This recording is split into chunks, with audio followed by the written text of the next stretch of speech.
Queridos amigos, hermanos, qué alegría nuevamente darles la bienvenida a su programa Diálogo Abierto, el programa de estudio de la lección de la Escuela Sabática, en el que siempre contamos con invitados muy especiales.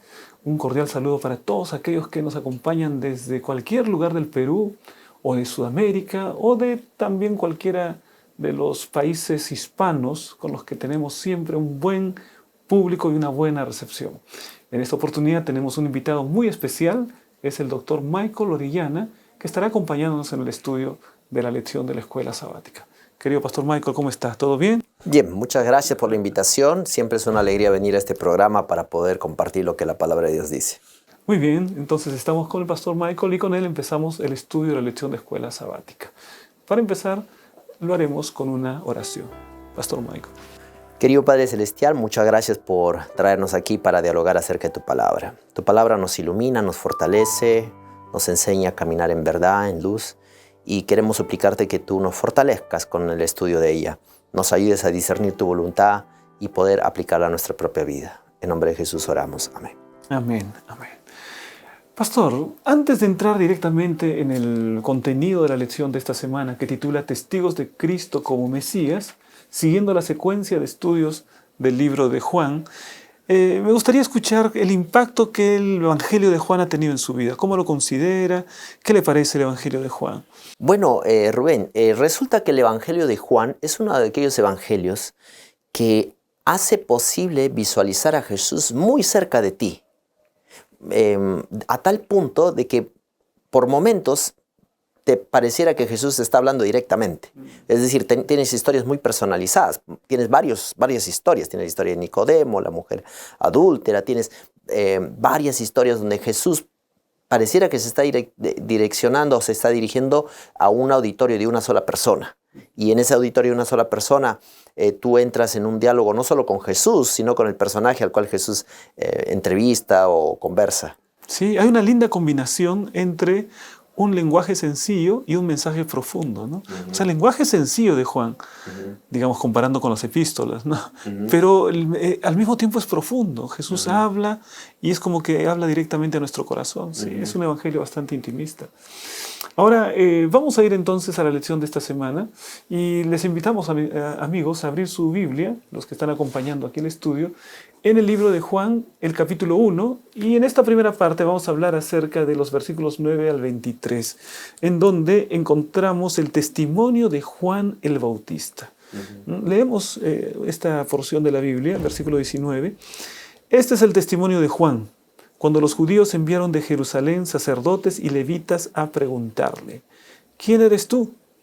Él confesó y no negó. Confesó, yo no soy el Cristo. Y le preguntaron, ¿qué pues? ¿Eres tú Elías? Dijo, no soy. ¿Eres tú el profeta? Y respondió, no. Entonces le dijeron, ¿quién eres? Tenemos que dar respuesta a los que nos enviaron. ¿Qué dices de ti mismo?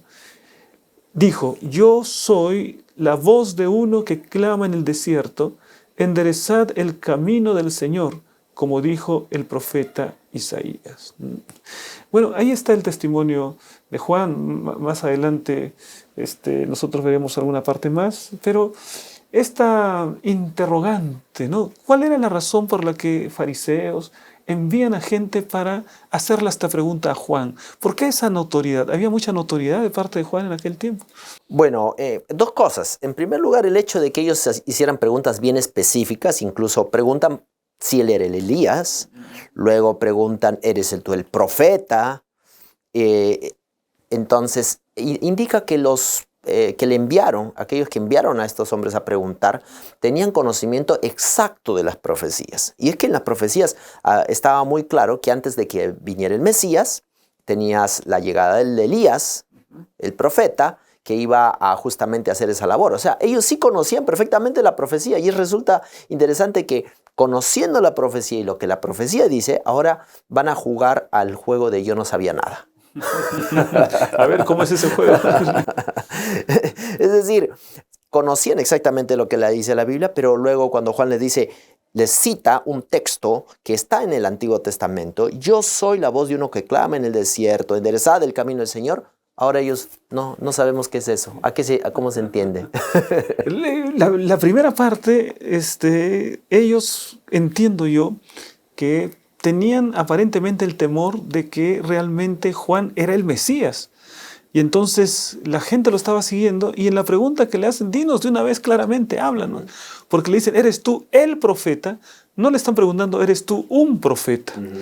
Sino que cuando dicen el profeta se están refiriendo al Mesías. De una vez Juan dice, háblanos claramente, ¿no? Esa es la... Y entonces él habla claramente porque cita un texto de la Biblia en donde se habla de un profeta poderoso que saldría antes del Mesías, ¿no? Exactamente, bueno, la escritura le dijo a Moisés, Dios le dijo a Moisés, un profeta como tú yo levantaré entre tus hermanos, una referencia directa al Mesías, ¿no?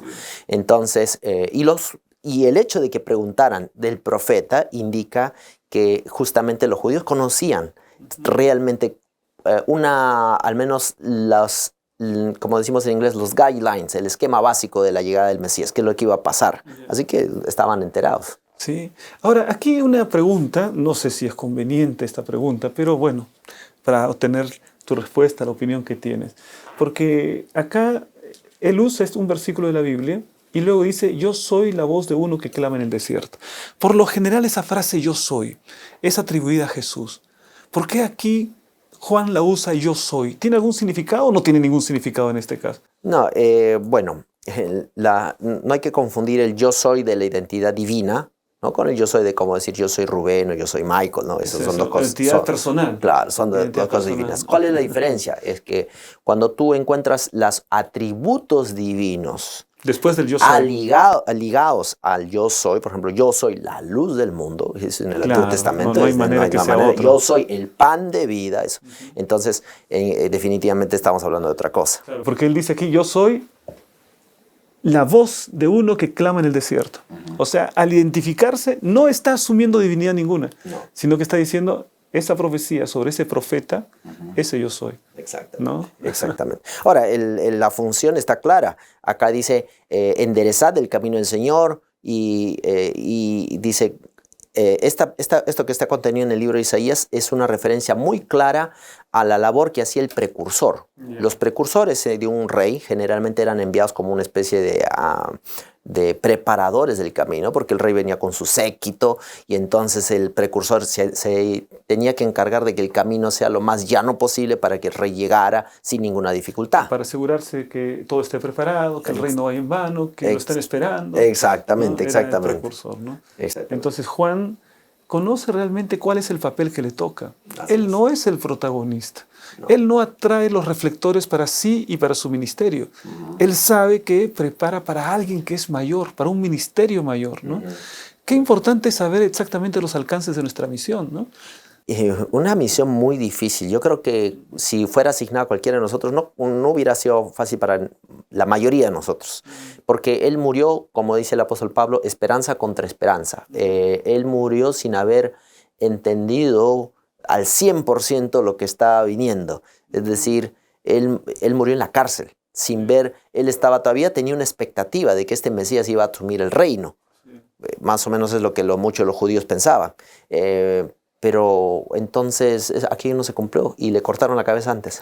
Sí, podríamos nosotros en nuestro tiempo también, predicadores de la palabra, pastores, evangelistas, ¿no? También caer en un peligro en el cual Juan el Bautista no cayó. Es decir, presentarnos y atraer la atención sobre nosotros la persona y no sobre el Señor Jesucristo, ¿no? El que tiene que ser levantado en el sermón no es la persona, el ser humano. El alabado, el glorificado no es el protagonista humano, que es apenas una herramienta, ¿no? El protagonista es Dios. El gran centro del Evangelio es Jesús. Exactamente, y el apóstol, el evangelista Juan lo presentó muy claramente. Detrás de mí viene uno que es no, mayor que yo, ¿no? y que no soy digno de desatar la correa de sus sandalias. Ni soy digno de desatar su correa. O sea, sabía exactamente su rol. Así es. No quería él la fama, la fortuna, la popularidad, nada de eso. Claro. Mi rol es presentar a Jesús. Y eso es nuestro rol también, ¿no? Es presentar a Jesús y de cada uno de los que comparte la palabra de Dios.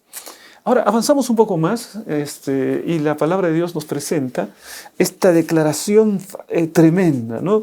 En la que prácticamente no hay ningún lugar a dudas de quién es aquel que venía y que el ministerio de Juan anticipaba. Dice lo siguiente. De repente, pastor, puede leernos versículo 29. 1:29. Y 30 también. 1, 29 y 30. Ok, dice lo siguiente.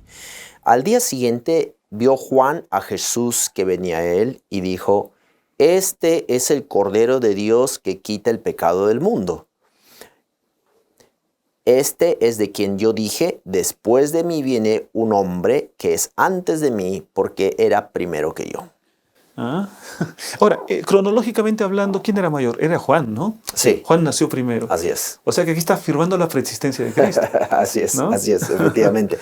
Curiosamente, había esa relación de edad, de Juan era un poco mayor, pero también había el otro. Habían crecido en ambientes separados, aunque las madres se conocían muy bien, ellas se conocían muy bien, eran familia y se conocían muy bien, pero no crecieron juntos, crecieron en ambientes separados, ¿no? Qué impresionante cómo en una misma familia tenemos a Juan el Bautista y al Señor Jesucristo, qué bendición. Digamos, no hay linaje, no hay genealogía que tenga más abolengo que esta, ¿no? En una misma está Juan el Bautista y ahí está Jesús formando parte de la misma familia. Y es que no se trata tampoco de una familia rabínica, ni siquiera... Gente sencilla. Es gente sencilla, lo cual nos indica que en realidad Dios no estaba buscando por un estatus. Dios estaba buscando las características del corazón. Una persona que realmente sean humildes ante su palabra, que realmente se sometan a lo que Él quiere transmitir, que tengan el deseo de aprender, el deseo de escuchar. Y de ahí, de esas familias que nacieron estos dos grandes hombres, y bueno, el Señor Jesucristo, que es mucho más que hombre, ¿no?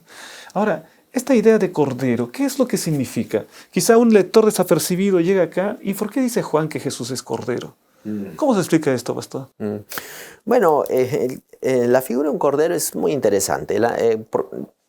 Los que han criado ovejas, saben que las ovejas son aquellos animalitos que son muy inocentes realmente. No son muy astutos. Tú tienes animales que son muy astutos. Por ejemplo, el cuervo es sumamente astuto. Y tienes otros animales que son muy astutos. El zorro creo que es astuto, ¿no? Sí, toda una cantidad de animales. Pero la oveja es como muy ingenua, cae en problemas rápidamente, se mete en un hueco y a veces no puede salir y está continuamente metiéndose en dificultades, al punto que la oveja necesita un líder para poder subsistir o de otra manera muere. Y ese es el símbolo que Dios decidió utilizar para representar la inocencia de un ser que no conoce pecado. Y eso era una representación de Cristo Jesús. En todo el Antiguo Testamento el Cordero es central, ¿no? Digamos, los sacrificios para el perdón de los pecados en el desierto, luego en las ceremonias del templo a lo largo de toda la historia, ¿no? Entonces, este Cordero es el que, o sea, apuntaba al verdadero Cordero que quita el pecado del mundo. Ahora, si nosotros estudiamos esta parte aquí y encontramos que Juan está viendo y señalando a Jesús, este es el Cordero, creo que allí podemos ver cómo Él cumple su función de manera tan eficaz, ¿no? Porque si vamos a los versículos que señalaban a Jesús, hay varios. Hay uno que en Miqueas nos habla acerca de que nacería en Belén. Isaías nos da varios detalles acerca del Mesías. Es decir, varios indicadores. Aquel que estudiaba la Biblia podía decir, ya, esto indica, sí, yo creo que Jesús es este. Pero viene Juan y ahí sí, para que no quede ninguna duda, es como que lo señala, ¿no? Ya lo dice directamente. Este es el Cordero. Bueno, es que Juan fue testigo el momento cuando... Más adelante también leemos esto en las Escrituras, cuando Jesús fue bautizado. ¿Qué es lo que pasó cuando Jesús fue bautizado? Juan escuchó una voz del cielo, se escuchó una voz del cielo que decía: este es mi Hijo amado en quien tengo complacencia. Entonces fue algo que Juan presenció de primera mano porque él estaba frente a Jesús. Él lo relata aquí, ¿no? Aquí dice, mire, y yo no lo conocía, pero por esto vine bautizando con agua para que él fuera manifestado a Israel. No conocía. O sea, y más adelante dice, además Juan testificó diciendo, vi al Espíritu que descendía del cielo como paloma y que permaneció sobre él. O sea, esa es una evidencia. Él ve, el Espíritu dice, entonces este es el Cordero, dice, ¿no? Yo no lo conocía, dice, pero el que me envió a bautizar con agua me dijo, sobre quien veas descender el Espíritu y permanecer sobre él, ese es el que bautiza con Espíritu Santo.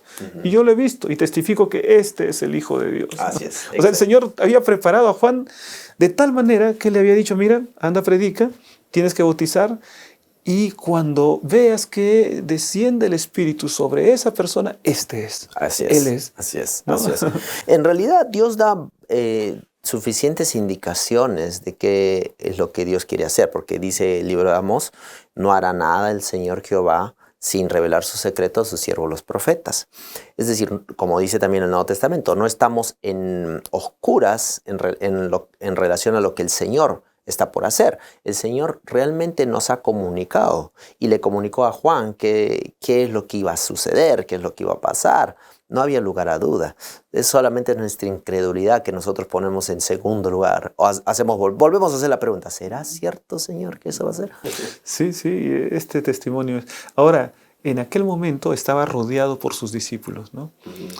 Y al señalar a Jesús, hay dos discípulos que están cerca, que escuchan este mensaje. Bueno, esta es la siguiente parte de la lección. Entonces vamos a entrar allí, en el que, versículo 35. Al siguiente día estaban otra vez Juan y con él dos de sus discípulos. Y mirando a Jesús que andaba por allí, dijo, este es el Cordero de Dios. O sea, está repitiendo su testimonio, ¿no? Los dos discípulos lo oyeron hablar y siguieron a Jesús. Es interesante, allí Juan está cumpliendo con el propósito, ¿no? Mostrar a las personas a Jesús. Este es el Cordero de Dios. Aún con riesgo de perder a sus propios discípulos, ¿no? Es que el negocio de Juan, por así decirlo, no era crear su iglesia o crear su propio estado. Sus seguidores. ¿no? Él estaba haciendo lo que se le había mandado y él sabía que eso era así. Así que cuando él logra que sus seguidores reconozcan al Mesías, ese es su momento, su momento de mayor gozo, porque eso le da gozo al saber que él está cumpliendo el designio para el cual Dios lo había llamado. Es como hay una parábola donde Jesús cuenta el amigo del novio. El amigo del novio está feliz porque su amigo se casa. Algo parecido ocurre aquí. Claro, ¿no? Y los discípulos en ese momento entienden que lo que les está indicando Juan es que lo sigan. Se sigan. Ese es el Cordero, ¿no? Porque ¿cuántas veces que eran discípulos en conversaciones, en enseñanzas, les habrá hablado del Cordero, ¿no? Así es. Seguramente les contó la historia, mira, yo bautizo. ¿Por qué bautizas, Juan? Somos tus discípulos, ¿no? ¿Por qué bautizas, Juan? Bueno, eso fue el que me envió a bautizar. Y además, ¿sabes qué? Me dijo que una vez bautizaría a alguien sobre quien descendería el Espíritu de Dios y que ese es el Cordero. Así que estoy bautizando y bautizando esperando que llegue yo me imagino, ¿no? Así es. Sobre el cual desciende el Espíritu. Y ellos decían, sobre ese, porque que desciende el Espíritu debe ser alguien poderoso, sí, le dice. Y ahora lo señala, ese es el Cordero. Así es. Y ellos van detrás, ¿no? Esa historia es impresionante. Así Le dice, este es el Cordero, luego el versículo 37. Los dos discípulos lo oyeron hablar y siguieron a Jesús. Así es. Creo que ese es un mensaje para nosotros los predicadores, ¿no? O sea, tenemos que, digamos, presentar a Jesús. La gente nos oye hablar a nosotros, pero sigue a Jesús. No nos convertimos en nuestros discípulos. Así es. Tienen que ser discípulos de Cristo, ¿no? Claro. En realidad, el problema de los fariseos justamente fue ese, en querer que la gente los siga a ellos. A ellos, claro. Exactamente. Porque Jesús justamente es una de las cosas que Jesús les reclamó. Les dijo, ustedes recorréis cielo y tierra para ser un prosélito. y una vez que lo tenéis, lo hacéis 2 veces hijos del infierno más que vosotros. O sea, empeoran la vida de ellos, ¿no? Los destruyen. Así es. Bueno, eso es justamente el problema de querer que la gente te siga. Sí. Si tú quieres que la gente te siga, el resultado va a ser ese. Ahora, la gente sigue. O sea, hay mucha gente que sigue. Y entonces eso masajea el ego, ¿no? Eso masajea, digamos, el sentido de importancia que tenga la persona, pero no cumple su misión. En el caso de Juan, cumplió exactamente su misión porque le dijo, no, vayan detrás de él. Él es el Cordero, no yo. ¿No? Y ahora vamos a ver qué es lo que sucede cuando estos discípulos siguen a Jesús. Dice el 37, los 2 discípulos lo oyeron hablar y siguieron a Jesús. Volviéndose Jesús y viendo que lo seguían, les dijo, ¿qué buscáis? Ellos le dijeron, Rabí, que significa maestro, ¿dónde vives? Les dijo, venid y ved. Fueron y vieron dónde vivía, y se quedaron con él aquel día, porque era como la hora 10ª. Entonces, ahí está la conversación. Jesús siente que los están siguiendo, ¿no? Y le dice, ¿qué es lo que buscáis? Ellos no responden exactamente, ¿no? Pero ya le dicen maestro, rabí. ¿No? ¿Qué significado podríamos ver aquí maestro? Bueno, 2 cosas: que en realidad la siembra que había comenzado Juan el Bautista estaba dando resultado, ¿no? Porque hay que reconocer esto. Jesús una vez lo explicó cuando hablaba con sus discípulos. Ustedes están entrando en las labores de otros que vinieron antes de ustedes. A veces nosotros pensamos que somos los primeros en hacer los algo. Los fundadores del mundo, ¿no? Una idea de ser fundadores de alguna cosa, ¿no? Exacto, pero en realidad nosotros simplemente entramos en las labores que otros habían hecho antes de nosotros. Y en este caso Juan el Bautista ya había estado sembrando la palabra de Dios y había algunos seguidores. Y estos seguidores luego se asociaron con Jesús. Sí, efectivamente. Entonces, ahí empiezan los primeros discípulos, ¿no? Dice allí, versículo, la hora 10ª, estaban en las 4 de la tarde, ¿no? O sea, la hora 10ª en aquel tiempo y en aquel lugar, las 4 de la tarde ya era muy tarde, dice, ¿no? Entonces, para regresar ya era muy difícil, porque además no había luz. Exactamente. Generalmente el Shabbat, por ejemplo, el sábado comienza más o menos 3, 4 de la tarde. En ese periodo es cuando empieza a hacerse la recepción, si es que es viernes para el Shabbat, ¿no? A esa hora, bien temprano, mucho bien más temprano. O sea, empieza, claro. Empieza La celebración, porque esto es como la boda. La gente está sentada esperando que la novia llegue. Más o menos algo así. Los judíos tienen la costumbre de prepararse antes de que el Shabbat venga y estar esperándolo. Ese es el sentido entonces aquí. Pues ya se hace tarde, entonces dice, se quedan en la morada de Jesús. O sea, aquí habla de que Jesús tenía una casa. A veces pensamos que él solamente estaba en el desierto, pero por lo menos en el inicio aquí se muestra a Jesús en una casa. Bueno, recordemos que Jesús, gran parte del ministerio de Jesús se desarrolló en Galilea. Sin embargo, Juan el Bautista, cuando Juan el Bautista bautiza, él no está en Galilea. Juan el Bautista está bautizando cerca de la parte de Jericó, cerca de Jericó, en esa zona. O sea, mucho más al sur, digamos. Muchísimo más al sur. Entonces, obviamente Jesús venía del desierto de Judea después de haber enfrentado la tentación, ¿no? Estuvo ahí 40 días y entonces se encontró con Juan el Bautista y fue bautizado. Entonces, de alguna manera Jesús estuvo morando en esa parte del sur del país, por así decirlo, en Judá. No nos da la escritura detalles de exactamente qué es lo que eso significa, si Jesús tenía familiares, porque recuerda que estamos en un tiempo donde la gente tiene conexiones familiares muy significativas, muy sólidas. Cuando alguien se mete contigo, no se está metiendo contigo, sino con toda la tribu, ni siquiera con toda la familia cercana, sino con todos los clan completo, ¿no? Con el abuelo, con el tatarabuelo, con el tío primo, con todo el mundo. Por eso, por ejemplo, el matrimonio era una cosa, pero muy importante, ¿no? Matrimonio, sí. Así es, así es. Entonces, bueno, la Biblia no nos da detalles, pero sí nos dice que la familia es importante en estas conexiones, sí. Sí. Bueno, ahí la conversación continúa porque se está captando a los primeros discípulos. Dice, Andrés, hermano de Simón Pedro, era uno de los que habían oído a Juan y había seguido a Jesús. Este es Andrés, el primero. Aquel encontró primero a su hermano Simón. O sea, después de encontrarlo, era uno de ellos. No se menciona el nombre del otro, de los que se quedaron en la casa de Jesús. Uno es Andrés. Pero Andrés tiene su hermano. Y entonces va donde su hermano y le dice, hemos encontrado al Mesías, que significa el Cristo. Y lo trajo a Jesús. Mirando a Jesús dijo, tú eres Simón, hijo de Jonás, tú serás llamado Cefas, es decir, Pedro. Ahí está el segundo discípulo, Andrés, luego Pedro. ¿No? Y luego, dice, al siguiente día Jesús quiso ir a Galilea. Y encontró a Felipe y le dijo, sígueme. Felipe era de Betsaida, la ciudad de Andrés y Pedro, y Felipe encontró a Natanael. Es decir, estamos encontrando aquí una secuencia, ¿no? Una secuencia. Sí, y lo interesante en esta secuencia es la importancia de las conexiones. Como estábamos hablando de la familia, por ejemplo, Andrés y Pedro es un buen ejemplo, ¿no? El asunto de que hasta el día de hoy tú influencias en primer lugar a la familia que te rodea, ¿no? Tíos, primos, abuelos, hermanos, y esposa, hijos. Son el primer círculo de influencia. Esto es lo que pasó aquí. Tenemos Andrés y Pedro conectados y ambos fueron impresionados por Jesús. Luego tenemos otro círculo de conexión que son las amistades, ¿no? Tenemos a Felipe. Felipe era de Betsaida, ¿no? Y luego tenemos a Natanael. Entonces, conexiones. Y en todo asunto, una de las cosas que Juan me gusta mucho es por el asunto del énfasis en las conexiones. Alguna vez escuché que prácticamente en el 6º nivel de conexión de todos los seres humanos, incluimos a toda la raza humana.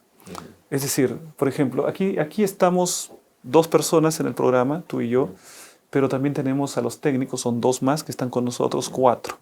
¿No? Vamos a decir, estamos en un nivel aquí, primer nivel. Si contamos todos los conocidos que tienes, y todos los conocidos que tienen ellos, y todos los conocidos que tengo, ya es un segundo nivel. ¿No? Ahora, si contamos los conocidos de esos conocidos, ya es un tercer nivel. Y entonces, según este cálculo, esta proyección estadística, se dice que son 6 niveles para que se alcance a todo el mundo. Interesante. Ahora, lo detalle interesante es que si se analiza eso en la iglesia, simplemente son 2 niveles. Porque tenemos más relaciones. O sea, que aquí es gente de la iglesia, así que... ¿no? Entonces, lo cual significa que mejor cuida tus conexiones con las personas que están cerca de ti. Claro, sí, sí. Ahora, aquí tenemos también el sentido de misión, ¿no?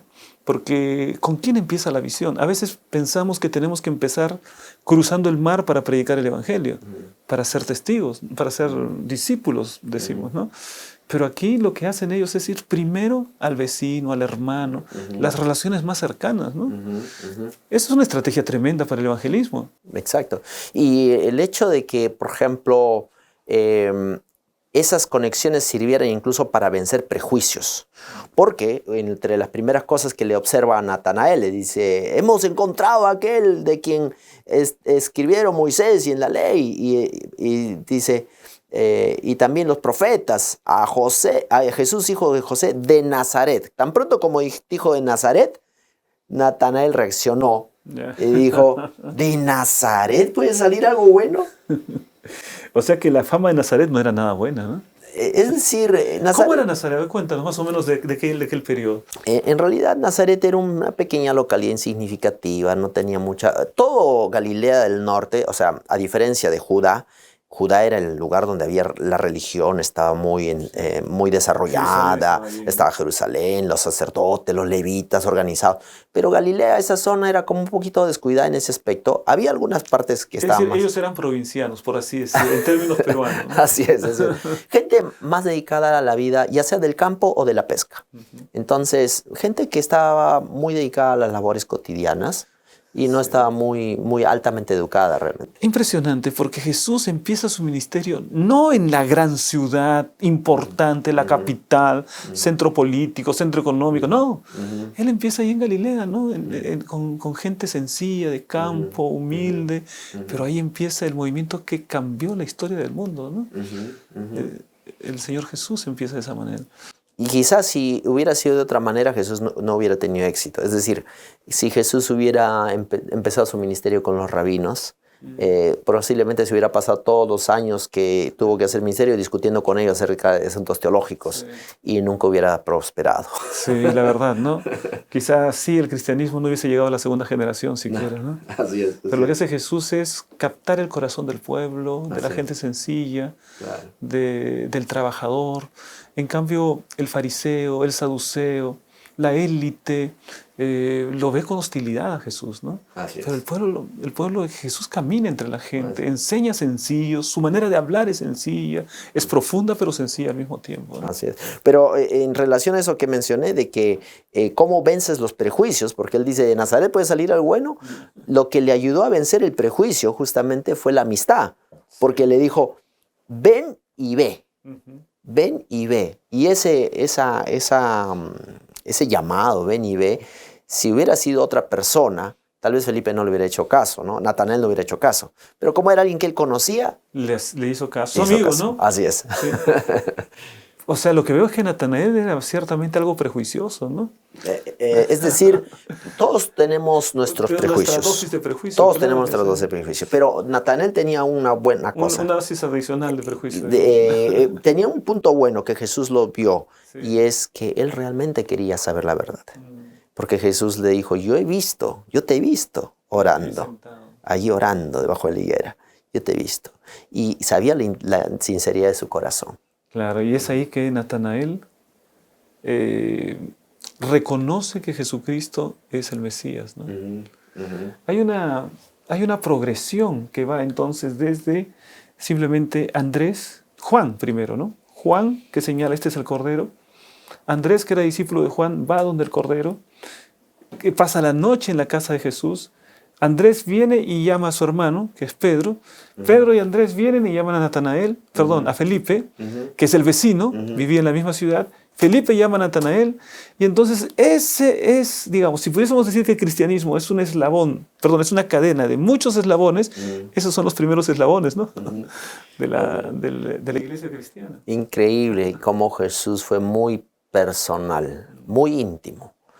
Porque tú sabes que hay a veces, incluso en marketing, se gasta muchísimo dinero tratando de hacer anuncios publicitarios para infundir un concepto a las masas.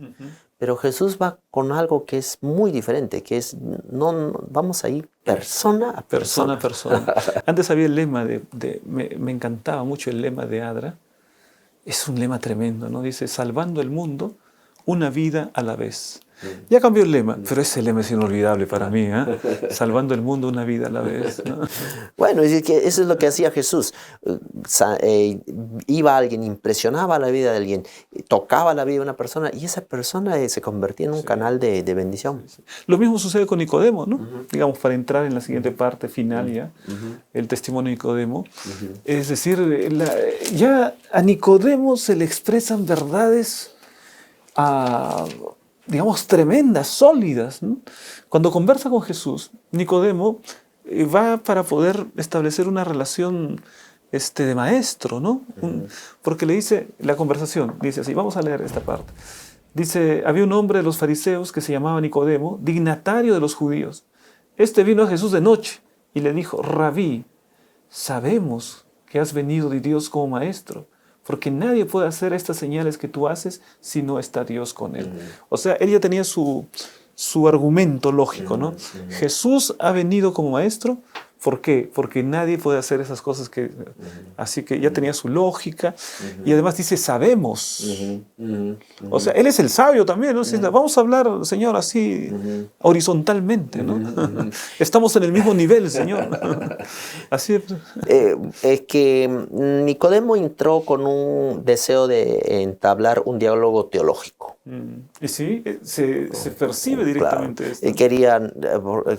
aclárame, Jesús, el asunto de la profecía. Vamos a debatir, vamos a discutir. Exacto, ¿no? Queremos entender bien este aspecto, pero Jesús va mucho más profundo que eso y Jesús ve a un hombre desesperadamente vacío. Porque la religión es, incluso la religión verdadera, sin la presencia del espíritu renovador de Cristo, es vacía. Y eso es lo que era el judaísmo. Y es desesperante para alguien que ha conocido tanto, ha leído tanto y sin embargo sigue estando vacío. O sea, uno puede conocer y leer tanto, incluso acerca de la Biblia, y estar vacío, Michael. Puede ser, eso es posible.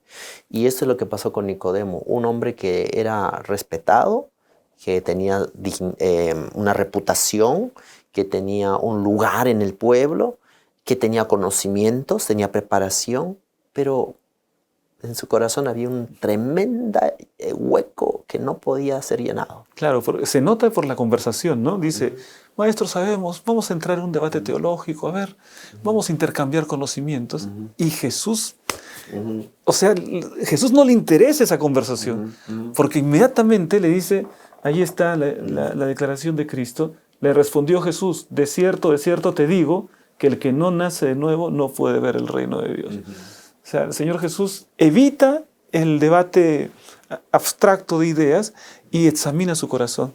Y lo mira y le dice, mira, tú no estás convertido, Nicodemo.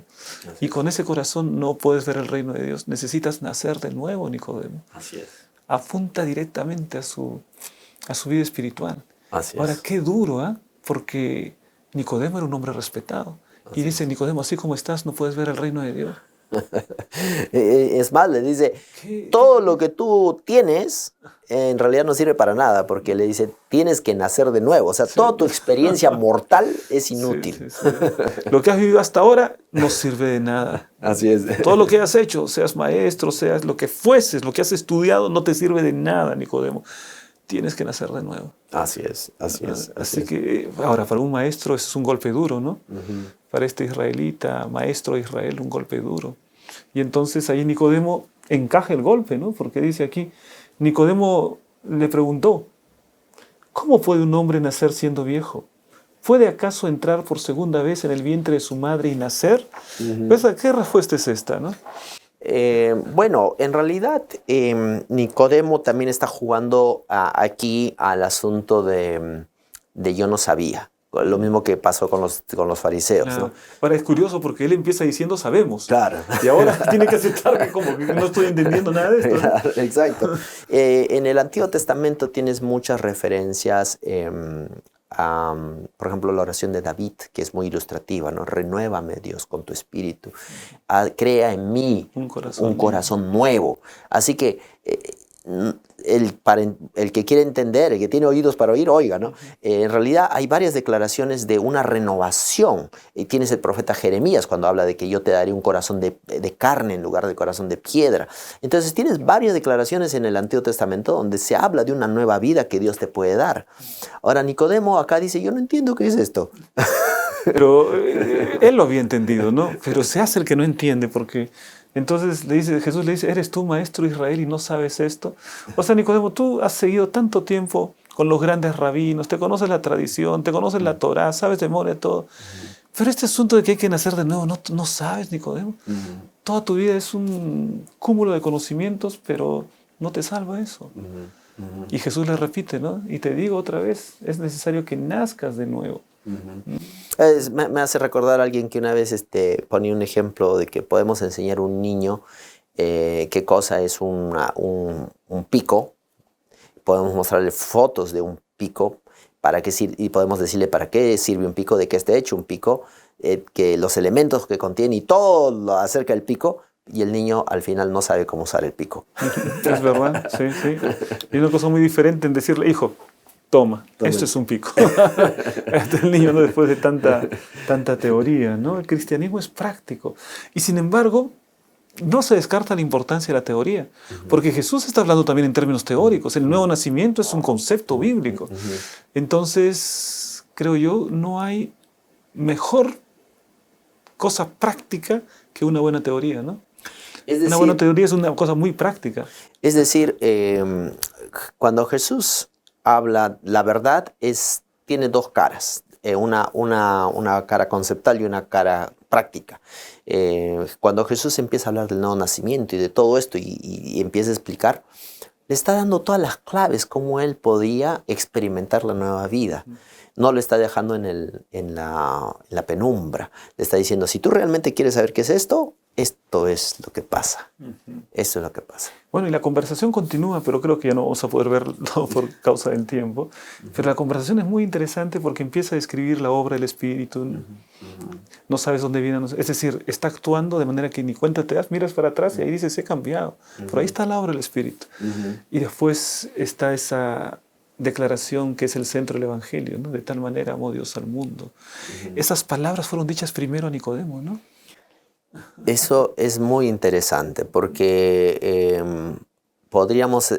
Nicodemo estaba esperando todo un mapa profético, teológico, y lo que escuchó fue el amor de Dios. Escuchó cómo Dios puede renovarlo, transformarlo, que eso es posible y que todo depende de que él, digamos, desee, ¿no? Nacer de nuevo, y que Dios está dispuesto a darle ese nuevo nacimiento. Amén. Bueno, de esta manera hemos dado una visión panorámica a la lección de la escuela sabática de esta semana, con la presencia del pastor Michael Orellana. Estamos llegando a la parte final. Una apelación a nuestros hermanos respecto de esta lección. ¿Qué llamado podemos hacer sobre lo que hemos aprendido en esta oportunidad? Bueno, quizá en primer lugar tendríamos el hecho de que nunca pongas tus relaciones con cualquier persona que tú tengas, sean tus hijos, tu esposa, tus amigos, como algo que no es importante. Pon todas esas relaciones con los familiares, con los vecinos, como algo muy importante para poder comunicar a Cristo, en primer lugar. En segundo lugar, solo eso es posible. Y aunque yo lo estoy poniendo en segundo lugar, esto es importantísimo, vital. Sin esto no ocurre lo primero. Si tú mismo estás conectado con Cristo Jesús, si tú estás conectado con Cristo Jesús, solo ahí vas a poder influenciar a esas personas con las cuales tú te relacionas. Muy bien, muchas gracias, querido pastor Michael. Mis amigos, de esta manera estamos llegando a la parte final del estudio de esta semana. Los invitamos para la próxima semana continuar el estudio del libro de Juan, con un estudio también con un invitado especial, y seguramente será de gran beneficio espiritual para nuestra vida. Vamos a hacer una oración para terminar. Querido Padre que estás en el cielo, santificado sea tu nombre. Gracias, Señor, por el estudio de tu palabra. Pedimos que puedas transformar nuestro corazón, que aquellas palabras que nos has enseñado puedan hacer carne en nuestra vida y transformarnos completamente para poder ser parte del reino de Dios. Agradecemos estas bendiciones en el nombre de Jesús. Amén.